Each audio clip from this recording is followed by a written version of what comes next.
Hi guys, welcome to my YouTube channel Megha vlogs. ನಾನಿವತ್ತು ಎಲ್ರಿಗೂ ತುಂಬ ಇಷ್ಟ ಆಗುವಂಥ ಬದನೆಕಾಯಿ ಗೊಜ್ಜು ಮಾಡ್ತಾ ಇದ್ದೇನೆ.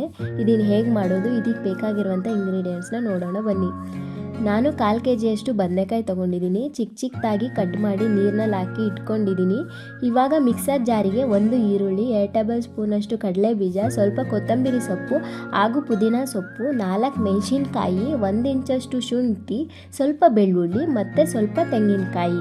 ಮತ್ತು ಇದನ್ನು ಜಾಸ್ತಿ ತೆಳ್ಳಗೂ ರುಬ್ಕೋಬಾರ್ದು, ಗಟ್ಟಿಯಾಗೇ ರುಬ್ಕೋಬೇಕು.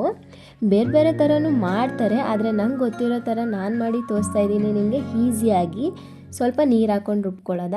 ಈಗ ಇದು ರೆಡಿಯಾಗಿದೆ ನೋಡಿ. ಇವಾಗ ಒಂದು ಪಾತ್ರೆಗೆ 2 ಟೇಬಲ್ ಸ್ಪೂನಷ್ಟು ಎಣ್ಣೆ, ಸ್ವಲ್ಪ ಸಾಸಿವೆ ಮತ್ತು ಕರಿಬೇವಿನ ಸೊಪ್ಪು ಮತ್ತು 1 ಈರುಳ್ಳಿ ಹಾಕಿ ಚೆನ್ನಾಗಿ ಫ್ರೈ ಮಾಡ್ಕೊಳ್ಳಿ. ನೋಡಿ, ಈ ಥರ ಫ್ರೈ ಆಗಬೇಕು. ಇವಾಗ ನಾನು ಬದನೆಕಾಯಿ ಹಾಕ್ತಾ ಇದ್ದೇನೆ. ಮತ್ತು ಇವಾಗ ಬದನೆಕಾಯಿ ಕಲರ್ ಚೇಂಜ್ ಆಗೋವರೆಗೂ ಫ್ರೈ ಮಾಡ್ಕೋಬೇಕು ನೀವು. ಇವಾಗ ನೋಡಿ, ಬದನೆಕಾಯಿ ಫ್ರೈ ಆಗಿದೆ. ನೆಕ್ಸ್ಟ್ ನಾನು ಇವಾಗ ಇದಕ್ಕೆ ಒಂದು ಚಿಕ್ಕ ಟೊಮೊಟೊ ಕಟ್ ಮಾಡಿ ಹಾಕ್ತಾ ಇದ್ದೇನೆ. ಇವಾಗ ಟೊಮೊಟೊ ಫುಲ್ ಸಾಫ್ಟ್ ಆಗಬೇಕು, ಅಲ್ಲಿವರೆಗೂ ಫ್ರೈ ಮಾಡ್ಕೊಳ್ಳಿ.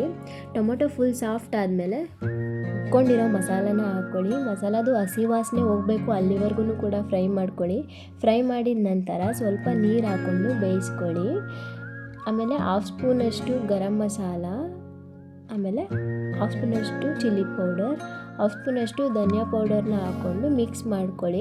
ಆಮೇಲೆ ಮಸಾಲೆ ಎಲ್ಲ ಚೆನ್ನಾಗಿ ಬೇಯಬೇಕು, ಅಲ್ಲಿವರೆಗೂ ಕೂಡ ಬೇಯಿಸ್ಕೊಳ್ಳಿ. ಏನು ಗೊತ್ತಾ, ಇದು ತುಂಬ ಸಿಂಪಲ್ ರೆಸಿಪಿ. ನೀವು ಚಪಾತಿ, ದೋಸೆ, ರೊಟ್ಟಿ ಜೊತೆ ಎಲ್ಲ ತಿನ್ಬೋದು. ಆಮೇಲೆ ಬೇಗ ಕೂಡ ಆಗುತ್ತೆ.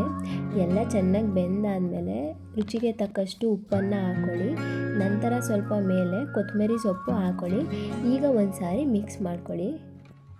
ಈಗ ಬದನೆಕಾಯಿ ಗೊಜ್ಜು ರೆಡಿಯಾಗಿದೆ. ನೀವು ಈ ರೆಸಿಪಿನ ಒಂದು ಸತಿ ಮನೇಲಿ ಟ್ರೈ ಮಾಡಿ, ಹೇಗಿದೆ ಅಂತ ಕಮೆಂಟ್ ಕೂಡ ಮಾಡಿ. ಇದೇ ರೀತಿ ಈಸಿ ರೆಸಿಪಿಗೋಸ್ಕರ ಮೇಘಾ ವ್ಲಾಗ್ನ ಸಬ್ಸ್ಕ್ರೈಬ್ ಮಾಡ್ಕೊಳ್ಳಿ.